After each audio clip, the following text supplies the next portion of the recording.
ഭഗവതേ വാസുദേവായ. ശ്രീമദ്ഭഗവദ്ഗീത അഷ്ടമോऽധ്യായः. അക്ഷരബ്രഹ്മയോഗः. അർജുന ഉവാച കിം തദ്ബ്രഹ്മ കിമധ്യാത്മം കിം കർമ്മ പുരുഷോത്തമ അധിഭൂതം ച കിം പ്രോക്തം അധിദൈവം കിമുച്യത്തെ അധിയജ്ഞ കഥം ഗോത്ര ദേഹേസ്മിൻ മധുസൂദന പ്രയാണകാലേ ച കഥം ജ്ഞേയോऽസി നിയതാത്മഭിः. ശ്രീഭഗവാനുവാച അക്ഷരം ബ്രഹ്മ പരമം സ്വഭാവോऽധ്യാത്മമുച്യത്തെ ഭൂതഭാവോദ്ഭവകരോ വിസർഗഃ കർമ്മ സംജ്ഞിതഃ അധിഭൂതം ക്ഷരോ ഭാവഃ പുരുഷശ്ചാധിദൈവതം അധിയജ്ഞോഹമേവാത്ര ദേഹേ ദേഹഭൃതാംബര അന്തകാലേ ച മാമേവ സ്മരൻ മുക്ത്വാ കളേബരം യഃ പ്രയാതി സമദ്ഭാവം യാതി നാസ്ത്യത്ര സംശയഃ യം യം വാപി സ്മരൻ ഭാവം ത്യജത്യന്തെ കളേബരം തം തമേവൈതി കൗന്തേയ സദാ തദ്ഭാവഭാവിതഃ. തസ്മാത് സർവേഷു കാലേഷു മാമനുസ്മര യുധ്യ ച മയ്യർപ്പിതമനോ ബുദ്ധിർ മാമേ വൈഷ്യസ്യ സംശയഃ. അഭ്യാസയോഗയുക്തേന ചേതസാ നാന്യഗാമിന പരമം പുരുഷം ദിവ്യം യാതി പാർത്ഥാനുചിന്തയൻ. ഓം നമോ ഭഗവതേ വാസുദേവായ. എല്ലാ സജ്ജനങ്ങൾക്കും നമസ്കാരം. ഇന്ന് നമ്മൾ 8-ാം അധ്യായം ആരംഭിക്കുകയാണ്. ഇത് അക്ഷര ബ്രഹ്മയോഗം എന്നാണ് ഈ അധ്യായത്തിൻ്റെ പേര്. അക്ഷരം എന്ന് പറഞ്ഞാൽ ക്ഷരം ഇല്ലാത്ത, നാശമില്ലാത്തത് എന്നർത്ഥമാണ്. അപ്പോൾ എങ്ങനെയാണ് ഇത് തുടങ്ങുന്നത്? ആദ്യം അർജുനൻ ചില ചോദ്യങ്ങൾ, സംശയങ്ങൾ വ്യക്തമാക്കാൻ വേണ്ടിയിട്ട് ഭഗവാനോട് പറയുന്നു. കഴിഞ്ഞ അധ്യായത്തിൻ്റെ അവസാനത്തിൽ ഭഗവാൻ പറഞ്ഞ ചില കാര്യങ്ങൾ അർജുനൻ അങ്ങോട്ട് ബോധ്യമായിട്ടില്ല. അങ്ങോട്ട് അവസാനിപ്പിക്കുകയും ചെയ്തു അധ്യായം. അപ്പോൾ ഈ അധ്യായത്തിൽ തുടക്കത്തിൽ തന്നെ അർജുനൻ ചോദിക്കുന്നു. എന്താ ചോദിക്കുന്നത്? അർജുന ഉവാചാം കിം തദ് ബ്രഹ്മ കിം അധ്യാത്മം കിം കർമ്മ പുരുഷോത്തമ അധിഭൂതം ച കിം പ്രോക്തം അധിദൈവം കിമുച്യതേ. കഴിഞ്ഞ അധ്യായത്തിൻ്റെ അവസാനത്തിൽ അധ്യാത്മം, അധിഭൂതം, അധിദൈവം എന്ന 3 കാര്യങ്ങൾ ഭഗവാൻ പറഞ്ഞിരുന്നു. അതെന്താണ് എന്നാണ് ചോദിക്കുന്നത്. കിം തദ് ബ്രഹ്മ കിം അധ്യാത്മം. ഭഗവാനെ ഒന്ന് വ്യക്തമാക്കി തരണമേ. ഈ എന്താണ് അധ്യാത്മം എന്നാൽ എന്ത്? അധിഭൂതം എന്നാൽ എന്ത്? അധിദൈവം എന്നാൽ എന്ത് എന്നൊക്കെ ഒന്ന് വ്യക്തമാക്കണം. എന്തിനാണ് ഇത് വ്യക്തമാക്കേണ്ടത് എന്ന് ചോദിച്ചാൽ, എനിക്ക് വ്യക്തമായില്ല കഴിഞ്ഞ അധ്യായത്തിൻ്റെ അവസാനത്തിൽ എന്നർത്ഥം. അധിയജ്ഞ കഥം ഗോത്ര ദേഹേസ്മിൻ മധുസൂദന പ്രയാണകാലേ ച കഥം ജ്ഞേയോസി നിയതാത്മഭി. അധിയജ്ഞം എന്ന് പറഞ്ഞാൽ എന്താണ്? ഈ ഭഗവാനെ സ്മരിച്ചുകൊണ്ട് ദേഹം വിടുവാൻ സാധിക്കുന്നു മഹാത്മാക്കളായിട്ടുള്ള ആളുകൾക്ക് എന്ന് പറയുന്നുണ്ട്. ആത്മസംയമനം ചെയ്തുള്ള ആളുകൾക്ക് പ്രയാണകാലത്ത് ഇവിടുന്ന് പോവുകയാണ്, ശരീരം ഉപേക്ഷിച്ച് പോകുന്ന സമയത്ത് ഭഗവാനെ ഓർക്കാൻ സാധിക്കുന്നു. അതെങ്ങനെയാ? മരണസമയത്ത് ഭഗവാനെ എങ്ങനെയാ അറിയുക? പറഞ്ഞു, ഞാൻ കേൾക്കും ചെയ്തു. എനിക്കതൊന്ന് വ്യക്തമാക്കി തരണം. അപ്പം ഭഗവാൻ പറയാണ്, ശ്രീ ഭഗവാനുവാചാം അക്ഷരം ബ്രഹ്മ പരമം സ്വഭാവോധ്യാത്മ ഉച്യത്തെ ഭൂതഭാവോദ്ഭവകരോ വിസർഗ കർമ്മ സംജ്ഞിത. എന്താ പറഞ്ഞത്? അക്ഷരം ബ്രഹ്മ പരമം. പരമം അക്ഷരം ബ്രഹ്മ. ഏറ്റവും ഉത്കൃഷ്ടമായതും നാശരഹിതവുമായതാണ് ബ്രഹ്മം. നമ്മൾ നാരായണീയത്തിലൊക്കെ കണ്ടില്ലേ? എന്താണ്? തുടക്കം തന്നെ പറഞ്ഞു, സന്ദ്രാനന്ദാവബോധാത്മകം അനുപമിതം കാലദേശാവധിഭ്യാം നിർമുക്തം നിത്യമുക്തം നിഗമശതസഹസ്രേണ നിർഭാസ്യമാനം എന്ന് ഉള്ള ആ ബ്രഹ്മം എന്താണ്? നാശമില്ലാത്തതാണ്, എല്ലാ കാലത്തും ഉള്ളതാണ്. പിന്നെ പറയാണ് അധ്യാത്മത്തിൻ്റെ ആ സ്വഭാവം ഇതാണ്. അധ്യാത്മം എന്ന് പറഞ്ഞാൽ ജീവാത്മഭാവം എന്ന് പറയുന്നു. നമ്മളിലൊക്കെ ഉള്ള ചൈതന്യമാണ് ഈശ്വരൻ. അധ്യാത്മ ഉച്ചിത ഭൂതഭാവോദ്ഭവകര വിസർഗ കർമ്മ സംനിത. കർമ്മം എന്ന് പറഞ്ഞാൽ സൃഷ്ടിക്കാണ് കർമ്മം എന്ന് പറയുന്നത്. ജീവരാശികളുടെ ഉദ്ഭവ കാരണം. ഈ ജീവരാശികൾ മുഴുവൻ ഉത്ഭവിച്ചത് ഒരു സൃഷ്ടി കൊണ്ടാണ്. നമ്മൾ സൃഷ്ടിയെ പറ്റിയൊക്കെ ഭാഗവതത്തിൽ പഠിച്ചതാണ് അല്ലേ? അതൊന്നും ഉണ്ടായിരുന്നില്ല. പിന്നെ ഭഗവാന്റെ ഇച്ഛയ്ക്കനുസരിച്ച് ബ്രഹ്മാവ് ഭഗവാന്റെ നാഭി കമലത്തിൽ നിന്നുണ്ടായി. പിന്നെ അങ്ങനെ ഓരോരോ സൃഷ്ടികളെ പറ്റിയൊക്കെ പറഞ്ഞു. അതിനൊക്കെ കാരണഭൂതൻ ആരാണ്? ഭഗവാൻ ഞാൻ തന്നെയാണ്. കർമ്മം എന്ന് പറഞ്ഞാൽ ഈ സർഗമാണ്, സൃഷ്ടിയാണ് എന്നൊക്കെ പറഞ്ഞു. പിന്നെ അധിഭൂതം ക്ഷരോഭാവ പുരുഷശ്ചാധിദൈവതം അധിയജ്ഞോഹമേവാത്ര ദേഹേ ദേഹഭൃതം വരാ. ശ്രീകൃഷ്ണായ നമഃ. അധിഭൂതം എന്ന് പറഞ്ഞാൽ എന്താണ്? ഈ ഈ നാശമുള്ളതാണ്, മറ്റേത് നാശമില്ലാത്തത്. നാശമുള്ളതും നാശമില്ലാത്തത്. ബ്രഹ്മം നാശമില്ലാത്തത് അക്ഷരമാണ്, മറ്റേത് ക്ഷരമാണ്. ഏത്? ഈ അധിഭൂതങ്ങളല്ല. പിന്നെ അധിദൈവം എന്ന് പറഞ്ഞാൽ പുരുഷനാണ്. പുരുഷൻ എന്ന് പറഞ്ഞാൽ സാക്ഷാൽ ഭഗവാൻ തന്നെ നമ്മളിലൊക്കെ കുടികൊള്ളുന്നു എന്ന് പറയാണ്. പിന്നെ അധിയജ്ഞൻ, അതും ഞാൻ തന്നെയാണ്. ഇതൊക്കെ വ്യക്തമാക്കിയിട്ട് നമ്മൾ വിഷ്ണു സഹസ്രനാമത്തിൽ കണ്ടില്ലേ? യജ്ഞോ യജ്ഞപതിരി യജ്വാ യജ്ഞാംഗോ യജ്ഞവാഹന. ഇതെല്ലാം ഞാൻ തന്നെയാണ്. അപ്പം നമുക്ക് മനസ്സിലാക്കേണ്ടത് ഈശ്വര ചൈതന്യമാണ് സർവചരാചരങ്ങളിലും കുടികൊള്ളുന്നത്. ആ ഈശ്വരനെ മനസ്സിലാക്കുകയാണ് ജീവിത ലക്ഷ്യം. അപ്പം എങ്ങനെയാണ് ഇത് സാധിക്കുക? അപ്പം നിരന്തരം ഭഗവത് സ്മരണ, ഭഗവത് ധ്യാന നിരതരായിട്ട് കർമ്മം ചെയ്യുക. അപ്പോൾ കർമ്മം ചെയ്യാതെ ഇരിക്കാൻ പാടില്ല എന്ന് പറയുന്നുണ്ട്. ഭഗവത് ധ്യാനം മാത്രമാണ് എന്ന് പറഞ്ഞ് എല്ലാവരോടും മൂക്കുപറ്റി പ്രാണായാമം ചെയ്തിരുന്നാൽ കാര്യം നടക്കില്ല. ലോകം സൃഷ്ടി ഒന്നും ഈ ലോകം ചരിക്കില്ല, ഒരു വിധത്തിൽ ചലനം ഉണ്ടാവില്ല. അത് ആകെ എന്തായി പോവും? നിശ്ചലമായി പോവും. പിന്നെ എല്ലാവരും ആർക്കും ജീവിക്കാൻ സാധിക്കില്ല, ഉൽപ്പാദനമില്ല, ഒന്നുമില്ല. എല്ലാവരും ഇങ്ങനെ ജ്ഞാനിയായിട്ട് ഇങ്ങനെ ഇരിക്കാൻ ശരിയാവോ? ഇല്ല. അതാണ് പറഞ്ഞത്. അന്ധകാലേ ച മാമേവം സ്മരൻ മുക്ത്വാ കളേബരം യപ്രയാതി സമദ്ഭാവം യാതി നാസ്ത്യസ്ത്ര സംശയ. അന്ധകാലേ എന്ന അവസാന കാലത്ത്, മരണസമയത്ത് മാമേവ സ്മരൻ, എന്നെ തന്നെ പറഞ്ഞാൽ ഭഗവാൻ ശ്രീകൃഷ്ണനെ തന്നെ ധ്യാനിച്ചുകൊണ്ട് ധ്യാനനിരതരായിട്ട് ഈ ദേഹം വിടുന്ന ആളുണ്ടല്ലോ, സ്മരൻ മുക്ത്വാ കളേബരം, അങ്ങനെയുള്ള ആൾ എന്തുണ്ടാവും? സ യപ്രയാതി സമദ്ഭാവം യാതി നാസ്തി അത്ര സംശയ. ആ ആള് ഭഗവാനെ സ്മരിച്ചുകൊണ്ട് ദേഹം ഉപേക്ഷിക്കുന്ന ആള് എന്തു ചെയ്യുന്നു? എന്നിൽ തന്നെ എത്തിച്ചേരുന്നു, ഞാൻ തന്നെ ആയിത്തീരുന്നു എന്ന് പറഞ്ഞാൽ മോക്ഷം കിട്ടുന്നു. പിന്നെ ജനന മരണം ഉണ്ടാവില്ല. നമുക്കൊക്കെ അനവധി ജന്മങ്ങൾ കഴിഞ്ഞു, മരണമായി, ഒരു ജന്മം കഴിഞ്ഞു മരിച്ചു, പിന്നെയും ജനനം എടുത്തു, ജന്മം എടുത്തു, പിന്നെയും ജനിച്ചു മരിച്ചു, ഇങ്ങനെ പോയി. ഇതില്ലാതെ ആവാനുള്ളൊരു മാർഗം എന്താണ്?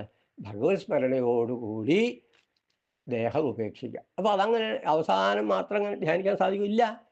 ഭഗവാനെ ധ്യാനിക്കണം എന്നുണ്ടെങ്കിൽ, അല്ലെങ്കിൽ ഭഗവാനെ സ്മരിക്കാൻ മരണസമയത്ത് സാധിക്കണം എന്നുണ്ടെങ്കിൽ നിരന്തരം ഭഗവത് സ്മരണയോടുകൂടി കർമ്മം ചെയ്ത് എന്തായി? കർമ്മെല്ലാം അവസാനിച്ച് കർമ്മമെല്ലാം ഒടുങ്ങി എൻ മാധവ, എല്ലാം ഒടുങ്ങിയിട്ട് ഭഗവാനിലേക്ക് എത്തും. അപ്പോൾ അതിന് ഒരു നിമിഷം അവസാനം ആവാം. ഇപ്പം അജാമിളൻ്റെ കഥ നമ്മൾ കേട്ടു ഭാഗവതത്തില്ലേ? ഭഗവാനെ വിചാരിച്ചു, നാമം ജപിച്ചു, നാരായണ എന്ന് കുട്ടിയെ വിളിച്ചു, പക്ഷേ മോക്ഷം കിട്ടി. പക്ഷേ അത് പെട്ടെന്ന് കണ്ട് വിളിക്കാൻ സാധിക്കുന്നില്ല. അത് എന്തേ സാധിച്ചത്? കുട്ടിക്കാലം മുതൽക്ക് തന്നെ നിരന്തരം കർമ്മം ചെയ്യായിരുന്നു. ഈശ്വരാർപ്പണമായിട്ട് ഒരു ബ്രാഹ്മണനായിട്ടുള്ള അദ്ദേഹത്തിന് നിയുക്തമായിട്ടുള്ള കർമ്മങ്ങൾ ചെയ്ത് അങ്ങനെ ജീവിച്ചു പോരുന്നതിൻ്റെ ഇടയിൽ കുറേ കാലം സുഖമായിട്ട് ഈശ്വരഭജനത്തോടു കൂടി ജീവിച്ചു. പിന്നെ അതിന് വ്യതിചലിച്ച് ഒരു വേശ്യാസ്ത്രീയോടുകൂടി രമിച്ച് അങ്ങനെ വൃഥാ കാലം കഴിച്ചു. മരണത്തിൻ്റെ വക്രത്തിലെത്തി. മരിക്കുന്ന അങ്ങോട്ട് എത്തുന്ന ഘട്ടത്തിൽ യമ ദൂതന്മാരുടെ വേഷം കണ്ട് ഭയപ്പെട്ട് ആ കുട്ടി, ചെറിയ കുട്ടി, ദൂരെ ക്രീഡനകാസക്തം, ദൂരത്ത് ഇങ്ങനെ കളിക്കുന്ന കുട്ടി, അവൻ ഈ കുട്ടി ആളെ കണ്ടാൽ പേടിക്കില്ലേ എന്ന് വിചാരിച്ച് നാരായണ വരൂ എന്നാണ് വിളിച്ചത്. ഇങ്ങോട്ട് വരൂ, എൻ്റെ അടുത്ത് വന്നാൽ പേടിക്കാനില്ല എന്നാ വിചാരം. പക്ഷേ അത് മുഴുവനൊന്നും ആയില്ല. നാരായണ എന്നുള്ളത് വിളിച്ചുള്ളൂ. അത് അക്ഷരം സ്ഫുടമായിട്ടില്ല, എല്ലാ അക്ഷരവും വ്യക്തമായിട്ടില്ല. നാരായണ അത്രയേ ഉള്ളൂ. പക്ഷേ അതിൻ്റെ ഫലമായിട്ട് അജാമിളിന് മോക്ഷം കിട്ടി എന്ന് കണ്ടു. അപ്പം അത് എന്തേ സാധിച്ചത്? ഒരു നിമിഷം കൊണ്ടൊന്നുമല്ല, ജീവിതം മുഴുവൻ കർമ്മം ചെയ്തിട്ട് ഈശ്വരാഭിമുഖമായിട്ട് ഈശ്വരന്മുഖമായി കർമ്മം ചെയ്താൽ അവസാനം ഭഗവാനെ സ്മരിക്കാൻ സാധിക്കും. ഈ ഭഗവാനെ സ്മരിക്കാൻ സാധിച്ചാൽ പിന്നെ മോക്ഷം തന്നെയാണ്. ശ്രീരാമകൃഷ്ണൻ ഒരു കഥ പറയുന്നുണ്ട്. ആനയെ കുളിപ്പിക്കുന്ന പോലെയാണെന്ന്. ആനയെ കുളിപ്പിച്ച് നല്ല ശുദ്ധജലത്തും കൊണ്ടൊക്കെ നന്നായിട്ട് കഴുകി കഴിഞ്ഞ ആന ശുദ്ധമായി, ശരീരം വളരെ കണ്ട അസൽ കറുപ്പ് നിറം അസലായി എന്ന് മനസ്സിലായി. കുറച്ചങ്ങോട്ട് കഴിഞ്ഞാൽ പുറത്ത് പൊടിയും മണ്ണുള്ള സ്ഥലത്തേക്കാണ്ട് എത്തിയാൽ ആ മണ്ണ് മുഴുവൻ വാരി ശരീരത്തിൽ അങ്ങോട്ട് ഇടും. അപ്പം ആന മുഴുവൻ പഴയ പോലെയായി. ഇതുപോലെയാണെന്ന് ഈശ്വര സ്മരണ കൊണ്ട് കുളിപ്പിച്ച ആനയെപ്പോലെ നമ്മൾ ശുദ്ധാത്മാക്കളാവുന്നു. പിന്നെയും നമ്മൾ എന്ത് ചെയ്യുന്നു? ഇത് വ്യതിചരിക്കും. ഭഗവത് സ്മരണ കഴിഞ്ഞാൽ പിന്നെന്തായി? വേണ്ടാത്ത കാര്യങ്ങൾ ഓരോന്ന് ഈ ജീവിതം നയിക്കാൻ വേണ്ടി പല തെറ്റുകളും കുറ്റങ്ങളും കളവ് വഞ്ചന ചതി ഇതൊക്കെ ചെയ്ത് അങ്ങനെ എന്തായി? മലിനമായി. അങ്ങനെ മലിനമാവാതെ നോക്കണമെന്നുണ്ടെങ്കിൽ ആനയുടെ കഥ പറയുമ്പം ആനയെ തളച്ചിടുക, നല്ല സ്ഥലത്ത് സ്റ്റേബിൾ ആനയുടെ പൊടി മണ്ണൊന്നും ഇല്ലാതെ ദിക്കലെ കൊണ്ടിട്ടാൽ ആന അതുപോലെ തന്നെ ഇരിക്കും. അതുപോലെ ഈശ്വര സ്മരണ നിലനിർത്തിയാൽ നമ്മൾ എന്ത് ചെയ്യില്ല? പാപകർമ്മങ്ങൾ ചെയ്യില്ല. പാപകർമ്മം ചെയ്യാതെ ഇരിക്കണമെങ്കിൽ ഈശ്വര സ്മരണ വേണം. ആനയെ പൊടി ഒന്നുമില്ലാത്ത സ്ഥലത്ത് കെട്ടിയിടുന്നത് മാതിരി, തളച്ചിടുന്നത് മാതിരി നമ്മുടെ മനസ്സ്, നമ്മുടെ ശരീരം എല്ലാം ഈശ്വരനിലങ്ങോട്ട് തളച്ചിടുക. അർജുനൻ പറഞ്ഞ മാതിരി, അർജുനൻ പറഞ്ഞു എനിക്കൊന്നും അറിയില്ല, ഞാനിതാ അങ്ങേ ശരണം പ്രാപിച്ചിരിക്കുന്നു. അതുപോലെ നമ്മൾ കർമ്മം ചെയ്യുമ്പോൾ ഒരു കൈ കൊണ്ട്, ശ്രീരാമകൃഷ്ണദേവൻ പറയുന്നു, ഒരു കർമ്മം കൊണ്ട് ഒരു കൈ കൊണ്ട് കർമ്മം ചെയ്യുക, മറ്റേ കർമ്മം ഈശ്വരന് ആയിക്കൊണ്ട് മാറ്റിവെക്കുക. ഈശ്വരനെ സ്മരിക്കുക, കർമ്മം ചെയ്യുക, അവസാനം എല്ലാം ഭഗവാനിൽ അർപ്പിക്കുകയും ചെയ്യുക. ഇത് സാധിക്കുമോ? സാധിക്കും, പരിശ്രമിക്കണം എന്ന് പറയുന്നു. യം യം വാ വിസ്മരൻ ഭാവം ത്യജത്യന്തേ കളേബരം തം തമേവൈതി കൗന്ദേയ സദാ തദ്ഭാവ ഭാവിത. പിന്നെ മരിക്കുമ്പോൾ എന്താണോ മനസ്സിൽ ചിന്തിക്കുന്നത് അതന്നെ ആയിത്തീരും എന്നാണ് പറയുന്നത്. ഭാഗവതത്തിൽ നമ്മൾ ജഡഭരതൻ്റെ കഥയൊക്കെ കണ്ടില്ലേ? ഭരത ചക്രവർത്തി ഒരു മാനിനെ വളർത്താൻ ഇടവന്നു അല്ലേ? മാനിനെ വളർത്താൻ അതൊരു യാദൃച്ഛികമായിട്ട് അങ്ങനെ സംഭവിച്ചതാ. ഒരു മാൻപേട ശരിക്കും ഒരു ആപത്തുപ്പെട്ടതാ. സിംഹത്തിൻ്റെ പിടിയിൽ നിന്ന് പേടിച്ചോടി അങ്ങനെ അങ്ങോട്ട് പ്രസവിച്ചു. ഒരു മാൻകുട്ടി, ആരുമില്ല, വെള്ളത്തിൽ ഒഴുകി പോകും. അതിനെ പിടിച്ച് എടുത്ത് ശുശ്രൂഷിച്ച് തൻ്റെ ആശ്രമത്തിൽ വളർത്തി അതങ്ങനെ വലുതായി വന്നു. ഇദ്ദേഹത്തിൻ്റെ ജീവിതം കഴിയായി, മരിക്കാനുള്ള സമയമായി, പേടിയായി, കഷ്ടം, ഞാനിപ്പം എൻ്റെ ദേഹം ഉപേക്ഷിക്കുകയാണ്, ഇനി ഞാൻ എന്താ ചെയ്യുക? എനിക്കൊന്നും ചെയ്യാൻ പറ്റില്ല. ഈ കുട്ടിയാണെങ്കിലോ, മാൻകുട്ടിയാണെങ്കിലോ അത്രയൊന്നും ആയിട്ടുമില്ല. മറ്റുള്ള ജന്തുക്കളൊക്കെ ഇതിനെ ഉപദ്രവിക്കും. മറ്റുള്ളവരുടെ കൂട്ടത്തിലൂടെ ജീവിക്കാനും പഠിച്ചില്ല. എൻ്റെ കൂടെ ഇങ്ങനെ ഈ ആശ്രമത്തിൽ ഇവിടെയുള്ള പുല്ലൊക്കെ തന്നു ഇങ്ങനെ ജീവിച്ചിട്ടേ പഠിച്ചിട്ടുള്ളൂ. മറ്റുള്ള മൃഗങ്ങളായിട്ട് ഒരു ചർച്ചയില്ല. ശത്രുമൃഗങ്ങൾ, സിംഹം മുതലായവയൊക്കെ ഉണ്ടായിരുന്നു. അപ്പോൾ അത് പിടിച്ചു തന്നില്ലേ എന്ന് വിചാരിച്ച് വളരെ ദുഃഖത്തോടു കൂടി ജീവൻ ഉപേക്ഷിച്ചു. അങ്ങനെ ജന്മം എടുക്കേണ്ടി വന്നു. ഒരു മാനായിട്ട് ഈ ജഡഭരത ചക്രവർത്തി മഹാനായിട്ട് ജനിക്കേണ്ടി വന്നു എന്നൊരു കഥ ഭാഗവതത്തിലുണ്ട്, പഞ്ചമസ്കന്ധത്തിൽ.